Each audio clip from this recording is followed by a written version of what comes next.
Bienvenidos al curso virtual de la Universidad Rural de Guatemala de la clase de Derecho Notarial 3, correspondiente a la semana 15, con el tema Requisitos habilitantes. El objetivo de esta clase es que el alumno domine el tema relativo a los requisitos habilitantes para el ejercicio del notariado.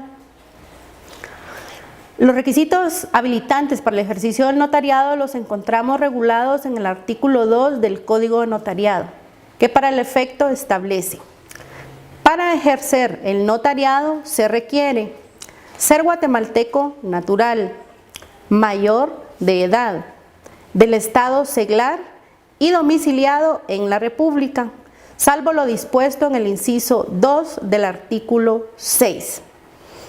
De este primer numeral, pues que menciona varias cosas, es importante resaltar el tema de ser guatemalteco natural. Para eso yo recomiendo ver algunas sentencias de la Corte de Constitucionalidad para el caso de todo extranjero que quiera estudiar las ciencias jurídicas y sociales, abogacía y notariado, para que al momento de poder ejercer, pues sepa que se le puede colegiar o no, ya que al decir ser guatemalteco natural, se establece que todos los guatemaltecos nacidos en el territorio pues serán los que podrán ejercer el notariado. No obstante, hay algunas excepciones, pero para eso yo recomiendo leer la sentencia de la Corte de Constitucionalidad denominada Caso Hendrix. Caso Hendrix. Luego tenemos pues los demás requisitos: ser mayor de edad, obviamente, del estado seglar, significa que no tiene que pertenecer a ninguna dirigencia religiosa, y domiciliado en la República.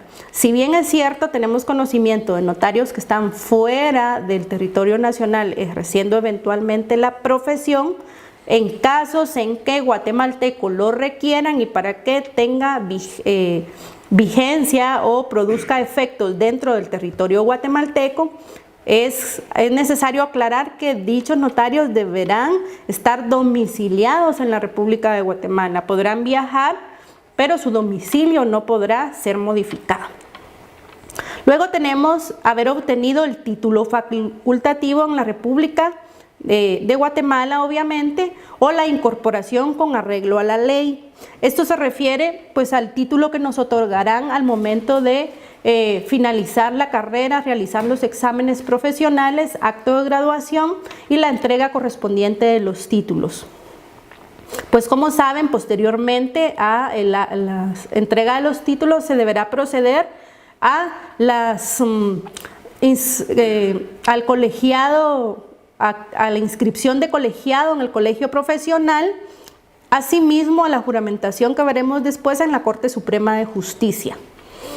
Pero la incorporación tiene que ver con todos aquellos profesionales que no han estudiado en el territorio guatemalteco.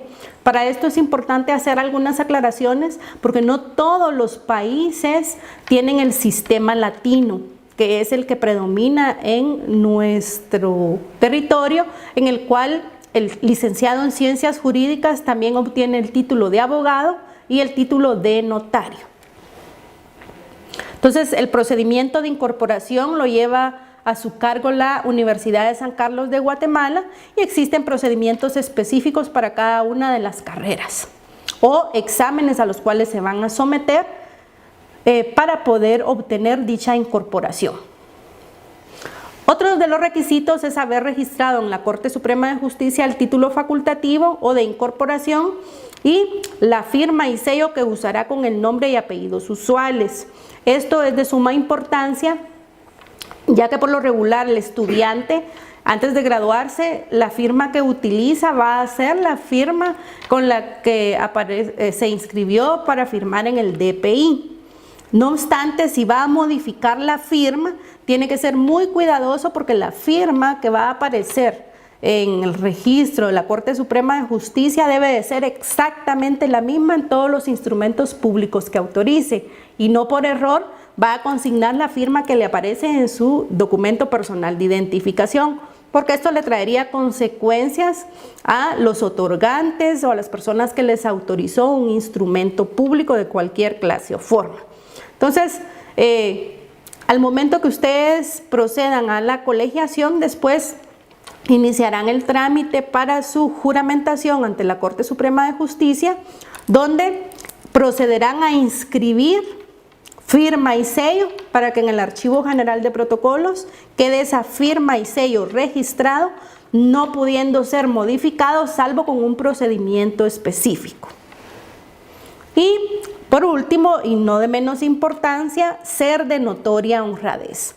Al notario se le requiere que tanto en su desenvolvimiento personal como en el ejercicio del notariado, pues sea una persona reconocida de honorabilidad y honradez en el ejercicio de su profesión, porque a él lo buscan como una persona con los conocimientos y la confianza de que realizará un buen trabajo.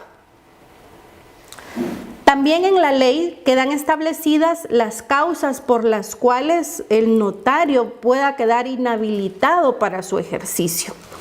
En el artículo 3 del Código Notariado se establece lo siguiente: tienen impedimento para ejercer el notariado los civilmente incapaces. Ustedes regresarán a sus notas de derecho civil y establecerán quiénes son aquellos que no pueden ejercer porque carecen de capacidad civil.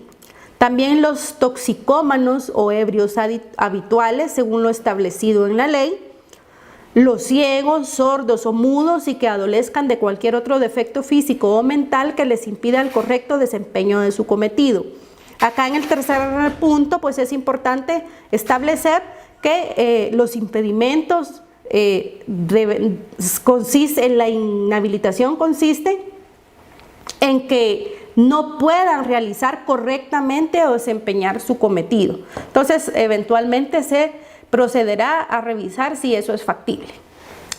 Otra de las causas de inhabilitación para el ejercicio es que los que hubieran sido condenados por algunos de los delitos siguientes también tendrán causas de inhabilitación para ejercer el notariado.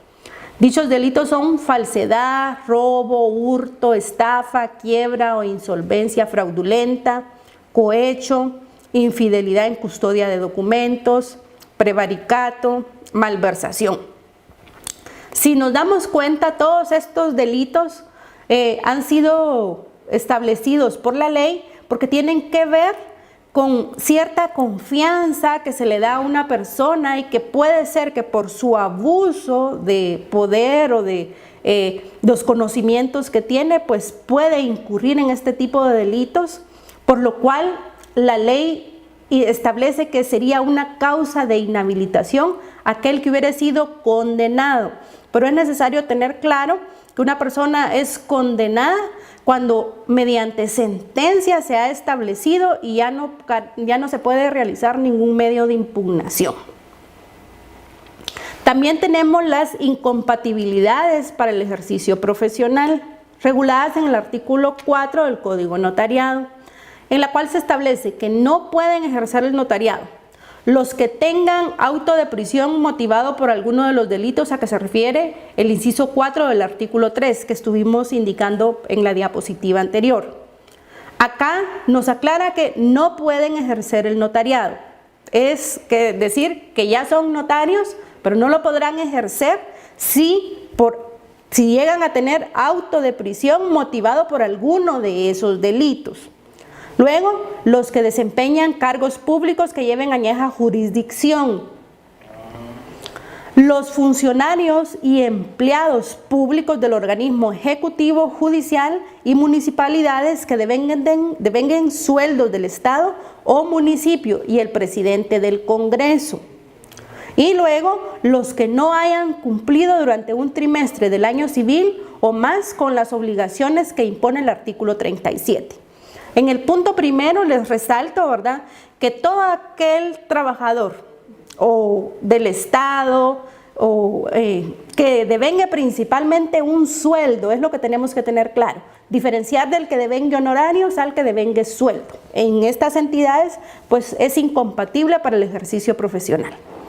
Y El último que aparece acá, ¿verdad? Que el que no haya cumplido durante un trimestre el año civil o más con las obligaciones que se le impone, obligaciones de los avisos trimestrales, testimonios, etc. No obstante lo descrito en el artículo anterior, el artículo 5 nos establece que no obstante pueden ejercer el notariado, no obstante lo preceptuado en el inciso 2 y 3 del artículo anterior, los miembros del personal directivo y docente de la Universidad de San Carlos y de los establecimientos de enseñanza del Estado, los abogados, consultores, consejeros o asesores, los miembros o secretarios de las comisiones técnicas, consultivas o asesores de los organismos del Estado, así como los directores o redactores de las publicaciones oficiales, cuando el cargo que sirvan no sea de tiempo completo. Es importante resaltar eso del tiempo completo. Tercero, los miembros del Tribunal de Conflictos de Jurisdicción. Cuarto, los miembros de las corporaciones municipales que desempeñen sus cargos ad honorem, excepto el alcalde. El 5 fue suprimido. El sexto, los miembros de las juntas de conciliación de los tribunales de arbitraje y de las comisiones paritarias que establece el Código de Trabajo, y los miembros de las juntas electorales y los jurados de imprenta. También pueden ejercer el notariado, según el artículo 6 de la misma ley, los jueces de primera instancia en las cabeceras de jurisdicción en que no hubiere notario hábil, o que habiéndolo estuviera imposibilitado o se negare a prestar sus servicios. En tal caso harán constar que la propia escritura el motivo de su actuación notarial. Aquí le resalto lo relativo a que en la actualidad pues ya en muy pocos municipios habrá escasez de notarios y tendrán que actuar los jueces de primera instancia.